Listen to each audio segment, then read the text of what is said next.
Pes Filipes. Áno, správne. Za mnou je hrad. Cesta na hrad. Hromové. A úplne nápadná cestička aj na Hormové. Pokiaľ to bude ona. Poď. Lebo teda je veľmi nenápadná.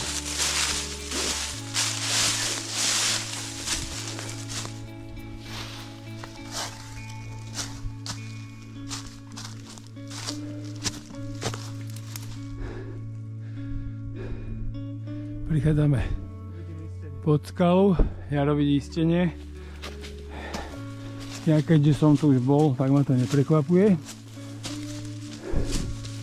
Toto je vlastne sektor prvý hrebeň.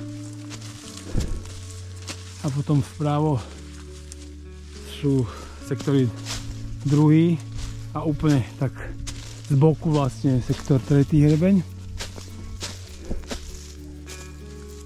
A tu chceme ísť zliesť trojdĺžku, myslím, že to ide vľavo od toho stromu.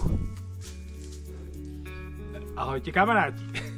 Nachádzame sa v novej leteckej oblasti Hromové v sektore prvý pilier a ideme si vyliesť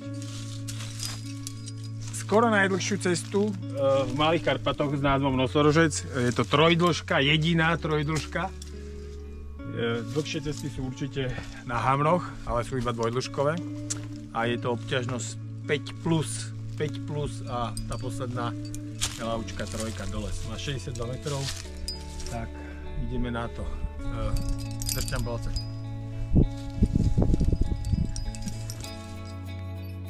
Ku podivu to je príjemne teplé.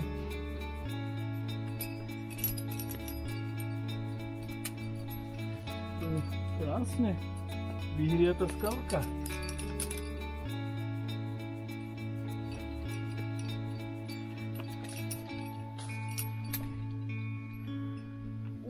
Kameň. Až ťažké mi to príde.